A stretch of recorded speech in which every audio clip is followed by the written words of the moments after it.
Bonjour, je suis Cyril Hugues, PDG de la société Philab SAS, qui est un laboratoire d'analyse industrielle que j'ai repris en 2006. Bonjour, je m'appelle Thomas Canetti, j'ai 34 ans. J'ai repris une société il y a un peu plus de 12 mois, Food for Good, spécialiste des produits de la mer éco-responsables. Bonjour, Armand Wiedemann-Guaran, j'ai 32 ans, je suis le président de la société SERP qui a 25 ans. Je l'ai reprise il y a 18 mois. Cette société travaille sur tout ce qui est entretien de la nature. Bonjour, je m'appelle Pascal Rambaud, j'ai repris TCH 78 il y a juste un an. Entreprise de 32 personnes, plus une dizaine de sous-traitants, qui font des chantiers chez des particuliers dans l'ouest de l'Île-de-France.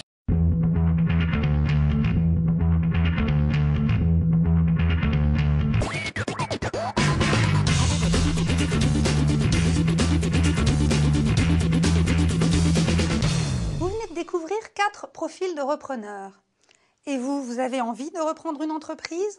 Chaque année en France, 60 000 entreprises sont cédées, sachant qu'un tiers des dirigeants a plus de 50 ans. Ça veut dire que dans les 15 ans qui viennent, ce sont 700 000 entreprises qui seront à céder. Et ça, du simple fait des départs en retraite. Vous le savez, chercher, trouver, reprendre, c'est déjà une aventure en soi. Mais après la reprise, une fois que l'entreprise est à vous, il se passe quoi ? Comment allez-vous assurer le développement futur de votre acquisition et ainsi la pérenniser?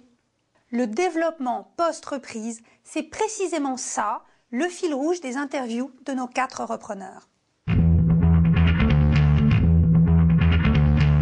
J'ai trouvé mon entreprise grâce à un intermédiaire. Entre le moment où je me suis mis à réfléchir à une reprise et le moment où la reprise s'est faite, il s'est passé un temps extrêmement court. Il s'est passé une année en fait. J'avais peu de temps à consacrer à cette reprise puisque j'étais à Paris, je cherchais dans le sud et je continuais de travailler. En discutant avec les uns les autres, il est arrivé qu'il y avait quelqu'un qui connaissait quelqu'un et qui souhaitait maintenant partir en retraite et donc la transmettre à un jeune. Les facteurs qui m'ont aidé à trouver l'entreprise, c'est essentiellement une bonne connaissance et un bon ancrage local. En fait, je crois qu'il faut essayer un peu toutes les possibilités. Chacun a un réseau personnel, local, amical, professionnel. Il y a le CRA, moi j'ai pas mal travaillé avec le CRA en particulier. Et c'est d'ailleurs de fait, par l'intermédiaire du CRA, que j'ai trouvé l'entreprise. Connaissez-vous vos vraies motivations à reprendre une entreprise ? Probablement le fait de créer votre emploi, d'être indépendant, de faire fructifier votre patrimoine. Êtes-vous au clair également sur votre vocation d'entrepreneur ? Quel genre de patron voulez-vous être ? Et d'ailleurs, quelles sont vos aptitudes ? Bien se connaître, avoir confiance en soi, valoriser ses expériences ou encore évaluer sa ténacité, sa polyvalence, son énergie. Ça, ce sont des atouts qui vont compter. Mes recommandations, elles sont simples, c'est d'essayer d'identifier son projet, de savoir comment on fonctionne soi-même. Et moi, je sais que pour bien fonctionner, j'ai besoin d'être sur un sujet qui me passionne profondément. En général, tous ces entretiens, c'est nous qui essayons d'avoir le plus d'infos possible dans tous les sens et de dire mais vous, qu'est-ce que vous attendez du repreneur ? Qu'est-ce que vous cherchez ? Qu'est-ce que vous voulez qu'on fasse ensemble ? Comment il a anticipé la reprise en se projetant dans le fauteuil du cédant ? Est-ce qu'il a été visiter l'entreprise ?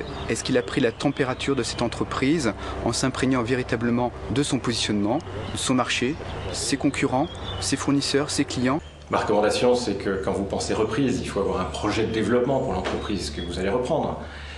Dans mon expérience, ça a été décisif vis-à-vis du cédant. Il y avait un projet de développement auquel il a adhéré et il a pensé que son bébé allait continuer à vivre. Enfin, déjà d'avoir une vision pour l'entreprise, et surtout d'avoir la capacité de la faire partager. Parce que ce qui me semble très important aujourd'hui, c'est qu'on ne fait pas tout seul, on le fait avec une équipe.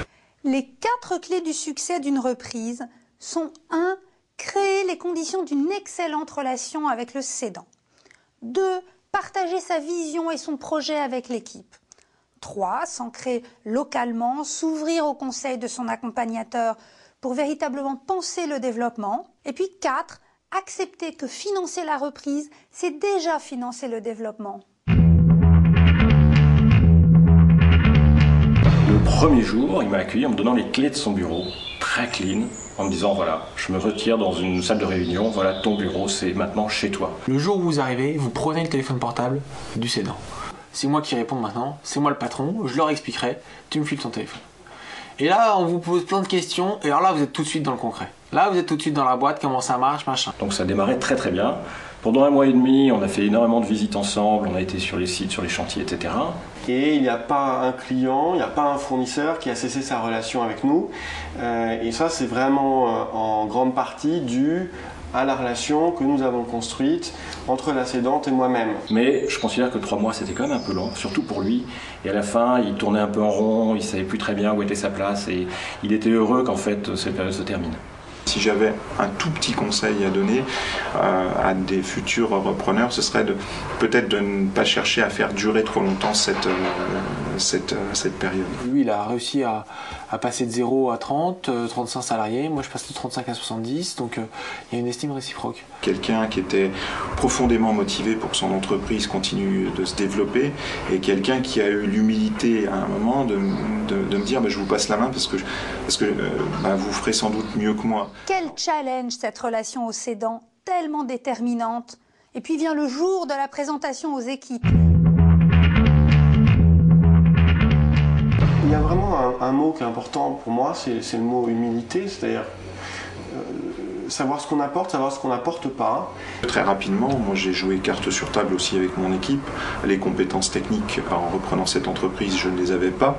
Je ne suis pas un technicien, j'ai fait exprès de reprendre une société où il y avait déjà une structure avec des cadres intermédiaires qui globalement, les 6 premiers mois où je suis arrivé, ont géré les chantiers, j'étais même pas au courant que les chantiers existaient. Et donc je me suis très fortement appuyé sur l'équipe, donc très concrètement, quotidiennement, dès le premier jour, c'est l'équipe qui a donné le tempo sur le plan technique. Voilà, il faut s'appuyer sur ses salariés, les valoriser sur ce qu'ils savent faire et être humble en disant voilà, je ne sais pas aujourd'hui. Une des premières choses que j'ai dit aux salariés, c'est vous avez de la chance, ces 2 premières années, je vais apprendre le métier. Par contre, dans 2 ans, méfiez-vous. Pendant les discussions de reprise avec le cédant, en fait, tout de suite, moi je lui ai proposé de faire rentrer les 3 principaux cadres de l'entreprise à l'occasion de la cession dans le capital. J'ai pas souhaité associer l'équipe, et je ne le souhaite toujours pas aujourd'hui, au capital de l'entreprise. Il m'a semblé essentiel que ces 3 personnes fassent vraiment partie du projet et s'impliquent dedans. J'ai considéré que la reprise était un risque et je souhaitais le prendre moi, seul dans un premier temps. Le jour de la session, il n'y avait pas un cédant et un repreneur, il y avait un cédant et 4 repreneurs qui arrivaient chacun avec leur chèque. Et aujourd'hui, ils se considèrent chez eux, c'est leur entreprise. Pour l'ensemble des équipes de l'entreprise, ça a été un signe très fort au moment de la reprise, de dire puisque eux y ont cru et on leur fait confiance et on les connaît, ça va bien se passer. Pour moi, ce qui était le plus important et le plus stratégique dans l'accompagnement par le réseau Entreprendre Bourgogne, c'est le rôle de mon accompagnateur. En fait, ce qui m'a marqué et la manière dont je définirais le réseau Entreprendre PACA, c'est la bienveillance des membres, des autres lauréats. Il m'a permis de pas être la tête dans le guidon, de prendre du recul très rapidement par rapport à l'entreprise, de mettre en ordre une stratégie, de l'appliquer. C'est un double réseau, un réseau des créateurs et des repreneurs comme moi avec qui on peut échanger, et puis évidemment le réseau des chefs d'entreprise qui ont évidemment non seulement une expérience mais une expertise. Qui sont là, qui voient des petits jeunes faire les mêmes galères qu'eux il y a 20 ans, 10 ans, 5 ans et qui regardent avec bienveillance et voient s'ils peuvent aider. Ne rêvez pas l'entreprise idéale, construisez votre propre projet, celui qui vous ressemble, car l'aventure elle est double. 1, je m'appuie sur l'existant pour démarrer. 2, j'engage une phase de réforme, voire de transformation. Alors moi j'ai cherché à appréhender le potentiel de l'entreprise dans un premier temps de manière assez classique, c'est-à-dire que quand on connaît le secteur dans lequel évolue l'entreprise, on fait une étude de marché, c'est classique. Il faut un peu le sentir au fond de soi-même, parce qu'on peut faire tous les beaux business plans, c'est la réalité une fois qu'on est dans la société qui fait foi. Donc je cherchais une cible qui soit capable de se développer dans la rénovation énergétique, mais ça n'existe pas, c'est un nouveau métier. Donc en fait, assez rapidement, je me suis aperçu qu'il fallait chercher une entreprise qui ait une compétence qui puisse après être utilisée vers la rénovation énergétique. L'idée de mettre au cœur du business model d'une boîte un projet qui est autre qu'un projet purement économique. C'est quelque chose qui est évidemment porteur de sens. Le fait de se développer, pour nous, ça a été une spirale vertueuse. C'est-à-dire que plus on a intégré de nouvelles compétences techniques pointues, et plus on a pu proposer de nouveaux services que je n'avais pas imaginés au départ. La croissance, le développement passe à travers les hommes. Et donc, c'est toujours très compliqué d'avoir, ce que je dis toujours, le triptyque entre le marché, les hommes et la machine. Donc un bon projet de développement fait une reprise réussie. Vous le verrez, les banques partagent au fond les mêmes préoccupations que les acquéreurs. Acheter au bon prix. Pour ce faire, au-delà du diagnostic du passé, les banques sont en fait très attentives aux perspectives du futur et donc à la construction de votre business plan.